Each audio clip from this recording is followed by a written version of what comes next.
Hello aspirants, आज हम पढ़ेंगे 7 जनवरी 2024 के करंट अफेयर्स।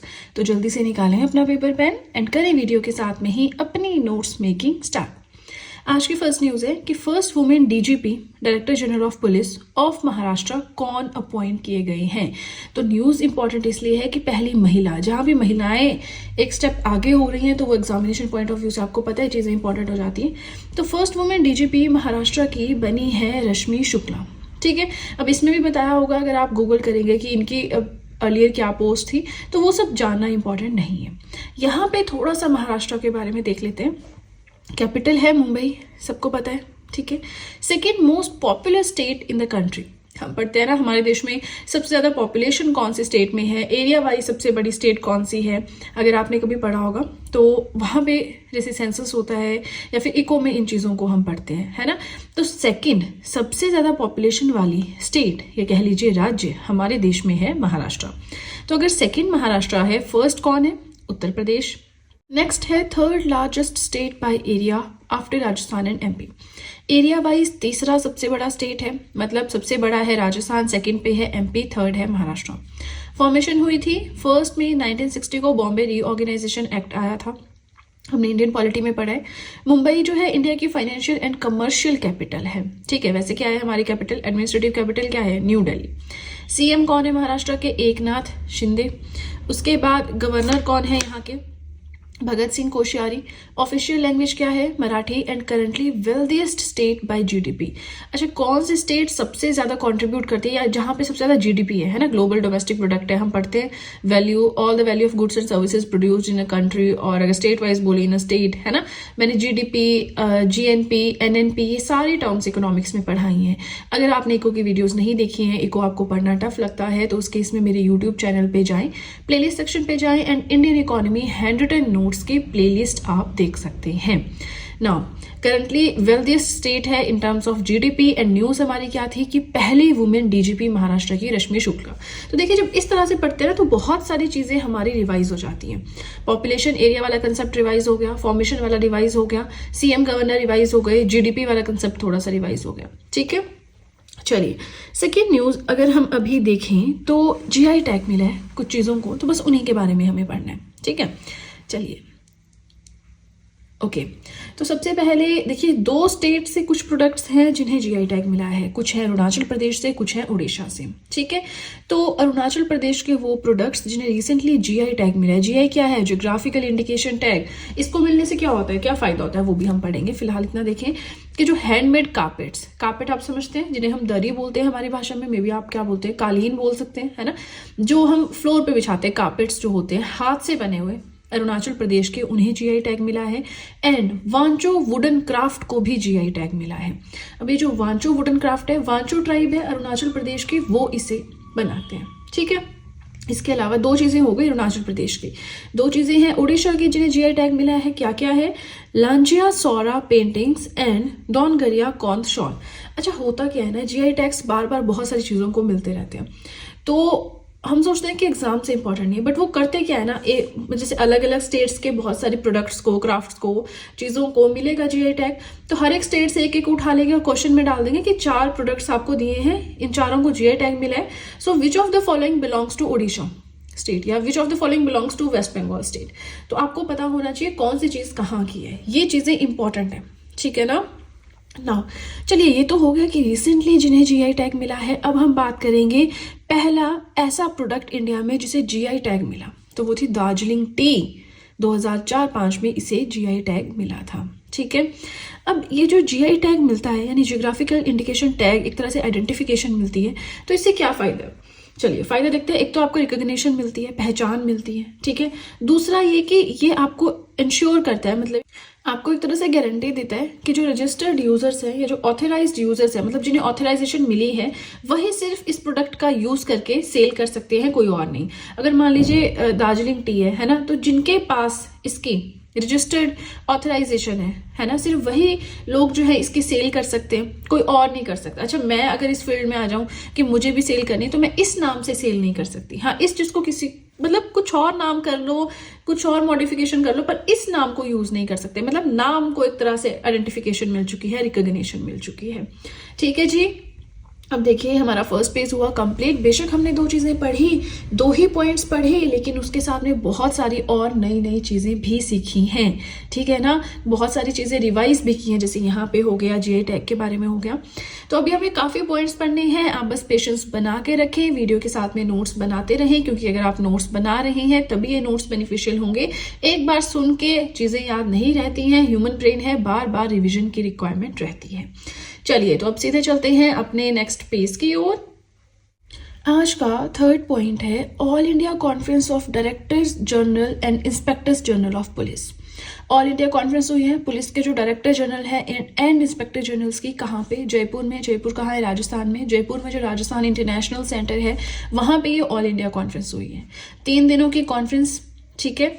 और पीएम मोदी भी इसमें अटेंड करेंगे, इसे 7 जैन यानी आज ही की ये है, ठीक है। एंड इसमें साइबर क्राइम हो गया, काउंटर टेररिज्म चैलेंजेस हो गया, प्रिजन रिफॉर्म्स हो गया, तो इस तरह की चीज़ों को यहाँ पे डिस्कस किया जाएगा। अब ये तो हमने बात कर ली 2024 की, यानी इस साल जो हुई, मतलब जो आज हो रही है, ठीक है। ये हो गई हमारी ऑल इंडिया कॉन्फ्रेंस पुलिस वालों की, ठीक है।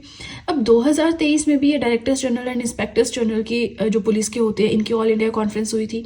कहाँ पे हुई थी? National agricultural science complex Pusa, Delhi. अच्छा, हम 2024 में शिफ्ट कर गए हैं, इसका मतलब ये नहीं कि 2023 के करंट अफेयर्स इंपॉर्टेंट नहीं है।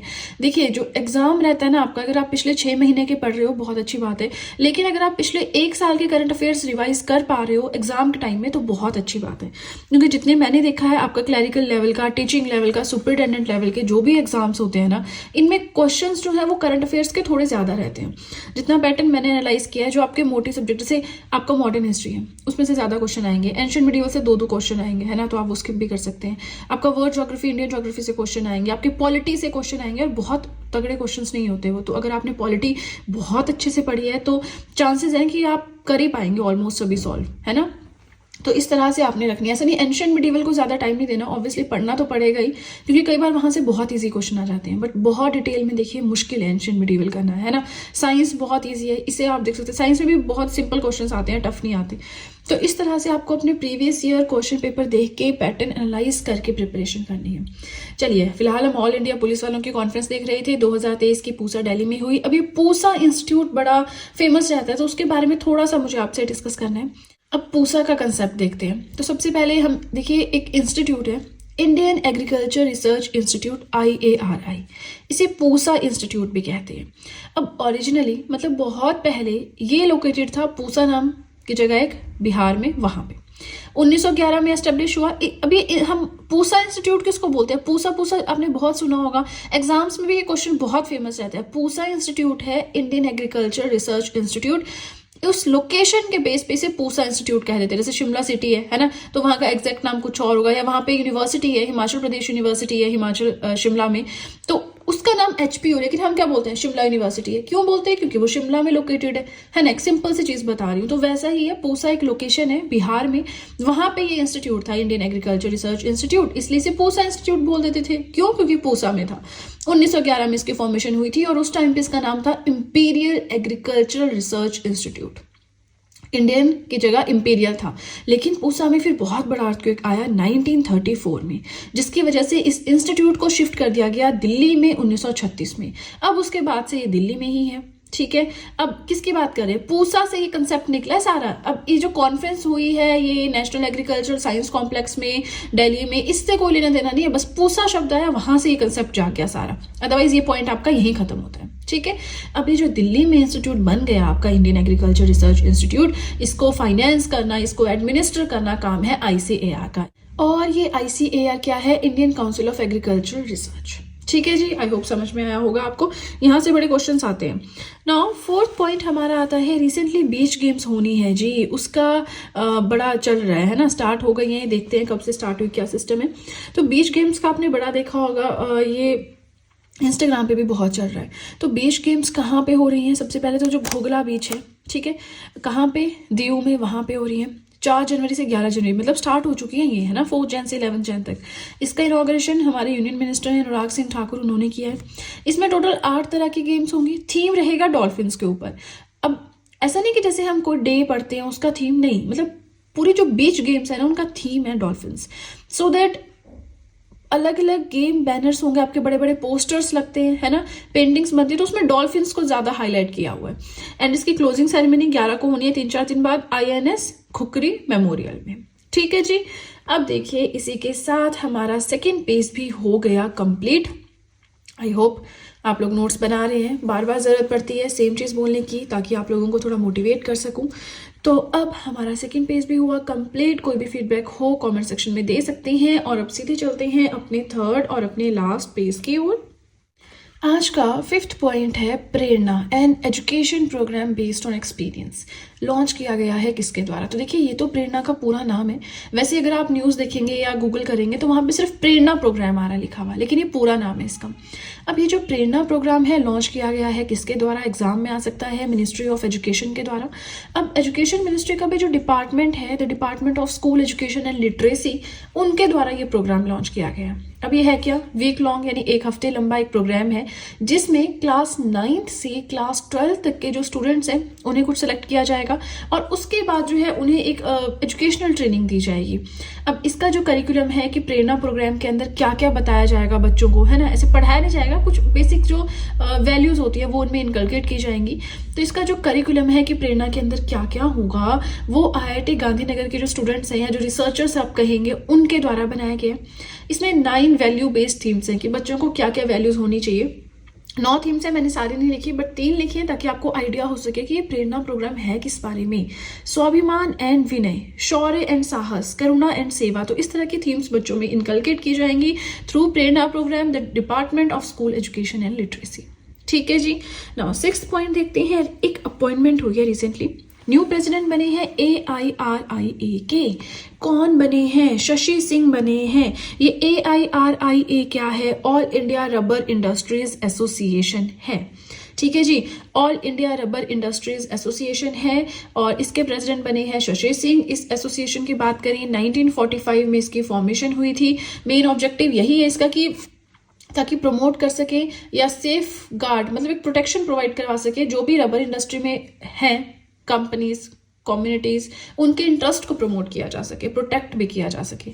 सबसे बड़ी नॉन गवर्नमेंटल बॉडी है for industry and trade. Non government मतलब सरकार नहीं चला रही है। ठीक है। 7th पॉइंट आता है हमारा ERNET। ये ERNET क्या है? ERNET। तो इंडिया का नया एक डेवलप किया गया है इंटीग्रेटेड वेब पोर्टल है एजुकेशनल इंस्टीट्यूशंस के लिए। तो क्वेश्चन आपको आ सकता है ERNET किससे रिलेटेड है? जो एजुकेशनल इंस्टीट्यूशंस हैं, ठीक है, उनसे रिलेटेड वेब पोर्टल है। लॉन्च किया गया है ministry of electronics and IT के द्वारा। देखिए बहुत सारी डिटेल्स मुझे इसके बारे में नहीं मिली, मुझे फुल फॉर्म भी नहीं मिला, तो अगर ये फिर से न्यूज़ में रहता है इसके बारे में डिस्कस करूंगी। बाकी अगर आपको थोड़ा सा और सर्च करना है आप गूगल एक बार देख सकते हैं। ठीक है ना। नाउ अब हम पहुंच गए हैं आज के बिल्कुल लास्ट पॉइंट की ओर। ठीक है जी, इसी के साथ हमारा वीडियो कंप्लीट हो जाएगा। अगेन वीडियो पसंद आ रही हो लाइक बटन फटाफट से प्रेस कर दें। 8th पॉइंट हमारा है कि 3 ऐसी इंडियन सिटीज हैं जिन्हें रिसेंटली नॉमिनेट किया गया है for international wetland city tag. Nominate किया गया है, सिलेक्ट नहीं किया गया है अभी। नॉमिनेशन का मतलब है कि नाम आगे फॉरवर्ड किया गया है। अब अगर वहां से सिलेक्ट होते हैं, प्रॉपर इन्हें एक तरह से टैग मिलता है, तो वो फिर हम करंट अफेयर्स में फिर से पढ़ेंगे। फिलहाल नॉमिनेशन दिया गया है 3 सिटीज के लिए इंटरनेशनल वेटलैंड सिटी टैग के under, Indore, Bhopal and Udaipur. Indore MP, Bhopal MP, Udaipur Rajasthan, under Ramsar convention on wetlands. देखिए इसके बारे में मैं आपको पढ़ाऊंगी बट आज जरा हमारी न्यूज़ भी खत्म हो गई तो हम फिर कभी इसके बारे में डिस्कस करेंगे। अब ये जो रामसर कन्वेंशन है on wetlands, it aims to promote conservation and wise use of wetlands plus international recognition. जो भी वेटलैंड्स होते हैं उनको प्रमोट किया जा सके, उनको अच्छे से यूज किया जा सके और इंटरनेशनल लेवल पे उन्हें पहचान प्रोवाइड करवाई जा सके। ठीक है। अब देखिए इसके बारे में अगर आप बेशक नहीं समझे हैं, मैं अलग से कोई वीडियो इसकी अपलोड कर दूंगी, बहुत इंपॉर्टेंट टॉपिक है, या फिर जब हम कभी एनवायरनमेंट पढ़ेंगे वहां पे ये आता है। ठीक है। तो चलिए इसी के साथ हमारे आज के करंट अफेयर्स हुए कंप्लीट। आई होप मैंने जो पढ़ाया आपको समझ में आया है। अगर वीडियो अच्छी लगी है लाइक करें, चैनल को सब्सक्राइब करें, बेल आइकन को प्रेस करें सो दैट मैं जैसे कोई वीडियो अपलोड करूँ सबसे पहले नोटिफिकेशन आपके पास पहुंचे। प्लस देखिए आप चाहें तो GS हैंडरिटन नोट्स परचेज कर सकते हैं। नोट्स परचेज करने का लिंक डिस्क्रिप्शन बॉक्स में दे रखा है। आप चाहें तो मुझे इंस्टाग्राम पे फॉलो कर सकते हैं, आप चाहें तो मुझे टेलीग्राम अकाउंट पे ज्वाइन कर सकते हैं। इन सभी चीज़ों का लिंक डिस्क्रिप्शन बॉक्स में दे रखा है। तो चलिए आज का वीडियो हो गया कंप्लीट। अब मिलेंगे नेक्स्ट वीडियो में। So that's it and see you soon.